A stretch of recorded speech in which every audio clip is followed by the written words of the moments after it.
मेरा नमस्कार और मेरे वीडियोस देखने के लिए थैंक यू दोस्तों। अनुपमा और काव्या का डांस फेस ऑफ शुरू हो जाता है। वे दोनों जोरदार नृत्य करते हैं। पूरा परिवार उन्हें देखता है। परफॉर्मेंस के बाद काव्या पाखी से पूछती है कि बेस्ट कौन है।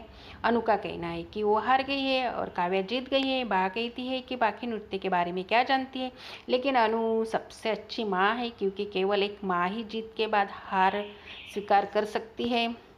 परिवार के सदस्यों के जाने के बाद काव्या ने पाखी का ब्रेन वॉश किया कि अनु ने हारने के बाद भी बहुत अच्छा काम किया है, क्योंकि और माँ चिल्लाती और प्रतिद्वंदी को अपनी बेटी को पढ़ाने नहीं देती। अनु को पता है कि वो अकादमी में व्यस्त हो जाएगी और इसीलिए सारी जिम्मेदारी उस पर डाल दी है। यहाँ तक कि पाखी के पापा को भी ले गई है। उसने अनु को लेकर ऐसी बातें की जैसे कि वो गलती कर रही है, लेकिन वो कहती है कि उसे अब चिंता करने की कोई ज़रूरत नहीं क्योंकि उसकी बेइज्जती उसके लिए है। किंजल अनु से कहती है कि काव्या पाखी को वैसे बहका रही है जैसे उसने उसके साथ किया था। समर कहता है कि पाखी इतनी बेवकूफ़ नहीं है, वो भूल गई क्या है काव्या की वजह से टेंशन में वो चली गई थी। अनु कहती है कि उस उम्र में बच्चे सही और गलत में फ़र्क नहीं कर सकते हैं। किंजल का कहना है कि काव्या उसके खिलाफ पाखी को भड़काने की कोशिश कर रही है। समर ने ऐसा नहीं होने देने के लिए कहा है। इधर पाखी स्कूल के लिए तैयार हो जाती है। अनु उसकी मदद करती है। वो कहती है कि वो खुद कर लेगी। अनु उसकी पसंदीदा क्लिप दिखाती है। पाखी कहती है कि ये पहले मुझे पसंद था लेकिन अब मुझे पसंद नहीं है, ऐसे गुस्से में कह देती है। वनराज अनु को बताता है कि पाखी ने उसके साथ दुर्व्यवहार किया है। उस घटना को याद करते हुए उसने काव्या का अपमान किया था। इससे पता चलता है कि उसे अहंकार हो गया है।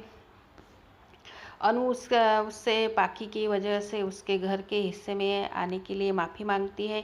काव्या कहती है कि उसे बार बार माफ़ी मांगने की कोई ज़रूरत नहीं क्योंकि सीमा पार करने का उसका सामान्य शौक है और वो एक हारी हुई है। उसे अब पाखी की चिंता करने की कोई ज़रूरत नहीं है। अनु चली जाती है। वनराज काव्या को एक और राखी दवे नहीं बनने और लोगों को ताना मारने का कोई नाटक कैप्टेरिया में नहीं करने की समझाइश देता है। शाह परिवार कैप्टेरिया फर्नीचर की व्यवस्था करता है। अनु की माँ उसके साथ जाती है और बा उसे समझाती है कि उन्होंने फर्नीचर की व्यवस्था कैसे की। वनराज अनु की माँ के लिए एक कुर्सी रखता है। काव्या इस बात को नोटिस करता है। अनु की माँ को उसके सपने पूरे करने के लिए बधाई देती है और कहती है कि उसे उसके जन्मदिन पर खाना बनाती थी और वो अब एक अकादमी चलाएगी। अनु भावनात्मक रूप से कहती है कि उसने सोचा था कि उसे सिर्फ खाना बनाना आता है। माँ कहती है कि उसने सिर्फ खाना बनाना सिखाया था, उसे कभी नहीं पता था कि एक बेटी चुप रहकर अपने सपनों को पूरा कर सकती है और सोचा था कि केवल बेटा ही सारी शिक्षा के लायक होता है, लेकिन उसने उसे गलत साबित कर दिया।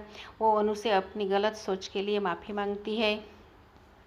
अनु का कहना है कि अभी भी एक लंबा रास्ता तय करना है। एक व्यक्ति को अपने सपनों को पूरा करने के लिए परिवार के समर्थन की ज़रूरत होती है। उसकी भावना